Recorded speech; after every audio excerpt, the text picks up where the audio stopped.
Parlons à présent de l'affaire du Kasaï-Oriental. Le vice-premier ministre de l'Intérieur, Jekmen Chabani, conjoint le gouverneur de la province du Kasaï-Oriental, mis en accusation par l'Assemblée provinciale dans l'affaire d'un présumé détournement de 2 millions de dollars américains a effectué la remise reprise avec le vice-gouverneur.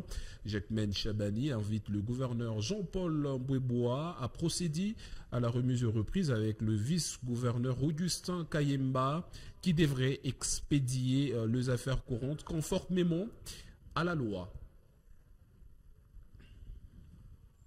De Kasaï oriental vers le Kasaï central, près de 150 enquêteurs sont à l'école du savoir. Ils sont formés par le Fonds national de réparation des victimes FONAREV sur comment procéder à l'identification des victimes des crises contre la paix et la sécurité de l'humanité. Ces assises de 7 jours se tiennent dans la salle Amboise, Kabouyi, Kakou, Kamou, Kinyu. J'y arrive du bureau de Kananga. Solène Thomas Moufika pour le détail.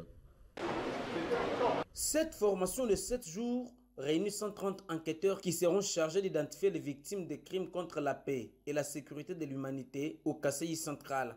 Celle-ci est organisée par le Fonds national de réparation des victimes FONAREV. La formation vise à outiller ces enquêteurs sur comment procéder à relever les données nécessaires dans tous les 5 territoires du Kasaï central où se trouvent les victimes. Miran Moulumba, coordonnateur régional du FONAREV Grand Kasaï, parle ici des objectifs. La formation, comme vous le savez exactement, que la direction générale qui dirige le DG Patrick Fata a lancé la campagne, la campagne de la formation des enquêteurs, appelés communément les agents d'identification des victimes.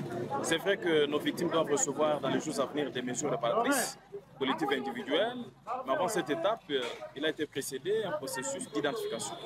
Et le processus d'identification est tributaire à une formation pour outiller les agents d'identification qui seront bientôt sur terrain, qui feront un travail optimal selon les attentes et les orientations que le FONAREV va devoir donner. C'était également une occasion pour lui d'éclairer sur les contextes sociopolitiques ayant engendré ces conflits dévastateurs. Raison pour laquelle, toujours dans cette même philosophie, le chef a recruté la majorité. Ce que vous avez, lorsque vous avez visualisé la vidéo, vous verrez que la majorité, c'était des petites filles, des petits enfants qui étaient devant et les adultes étaient derrière. Les 12 avril, donc fait d'abord la première attaque de la ministre Kamina Sabou dirigée contre le village de son rival, parce que je ne voulais pas entrer dans le détail, pour de temps. Son rival, que vous comptez bien, M. Tienda, par la suite, la milice a attaqué les symboles de l'État sur le territoire de l'Ibaï. Les efforts des autorités politiques pour trouver une solution.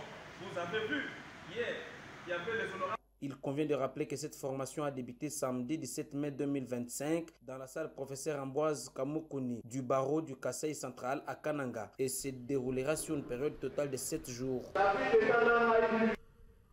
Avant de refermer complètement cette édition du journal, l'Église Emmanuel Church qui dirige le révérend docteur Jean Banzé a totalisé une année d'existence au lundi 19 mai 2025.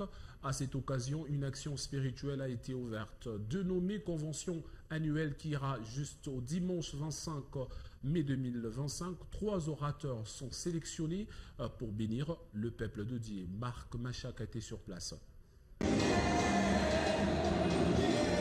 C'est sous cette atmosphère festive qu'a démarré la première convention annuelle qui marque l'anniversaire de l'église Emmanuel Church ce lundi 19 mai 2025.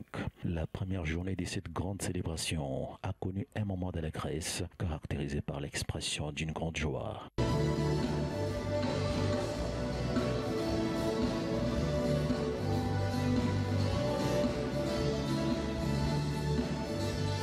Manifester leur gratitude au Seigneur Dieu Tout-Puissant, les fidèles ont sérieusement dansé au rythme des chansons du groupe Les Exilés des Sion.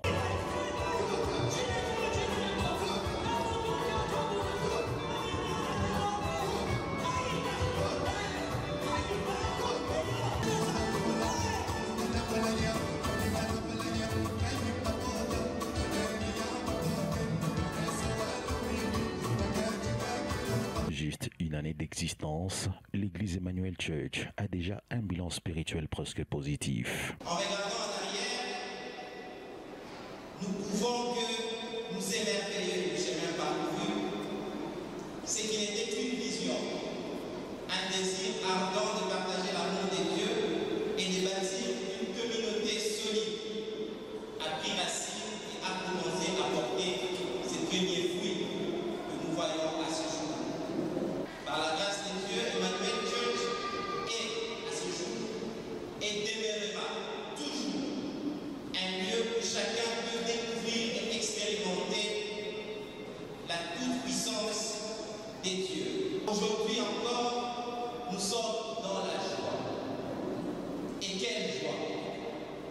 de vous convier à célébrer la fidélité de Dieu au travers de cette première grande convention par laquelle vous avez été invités aujourd'hui en ces lieux. Présents à cet événement spirituel, les enfants de l'école des dimanches ont aussi presté pour la gloire des dieux avant de remettre leur cadeau surprise au couple pastoral de l'église Emmanuel Church.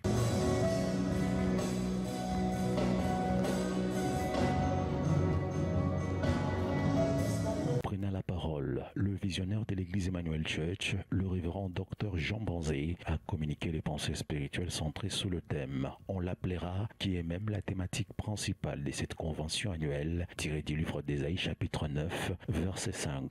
Emmanuel Church organise une année particulière, comme moi qui ai un péché. Une année où nous voulons voir Dieu nous transformer par le renouvellement de l'intelligence.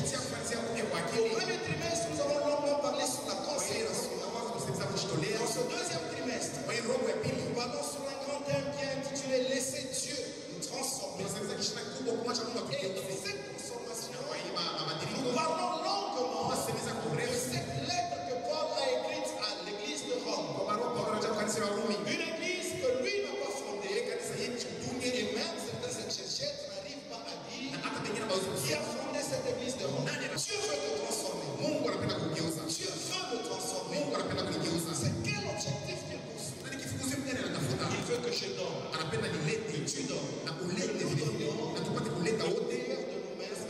Pas pour que nous soyons glorifiés, mais que lui soit glorifié. Dieu ne considère pas l'âge. Dieu ne considère pas l'origine. Dieu ne considère pas la race. Dieu regarde le cœur. Le cœur pour servir Dieu. Plusieurs hommes des dieux venus des différents coins du pays ont pris part à cette première journée de la convention annuelle qui connaîtra également la participation de deux orateurs, entre autres le révérend Dr David Kateba et le révérend Dr Abraham Zende. La clôture de cette grande célébration est prévue pour le dimanche 25 mai 2025, toujours dans le temple de l'église Emmanuel Church, situé au croisement des avenues Mokunto et des écoles, au numéro 25, quartier Golf Plateau 1.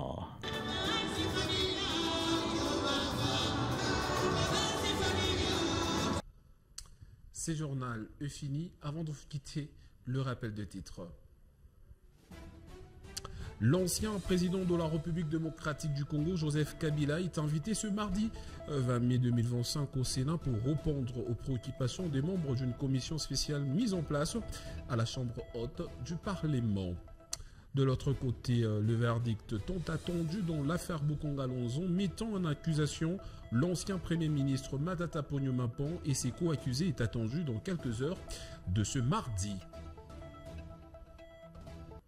Ce journal est complètement fini. Merci de l'avoir suivi. On se fixe rendez-vous très prochainement.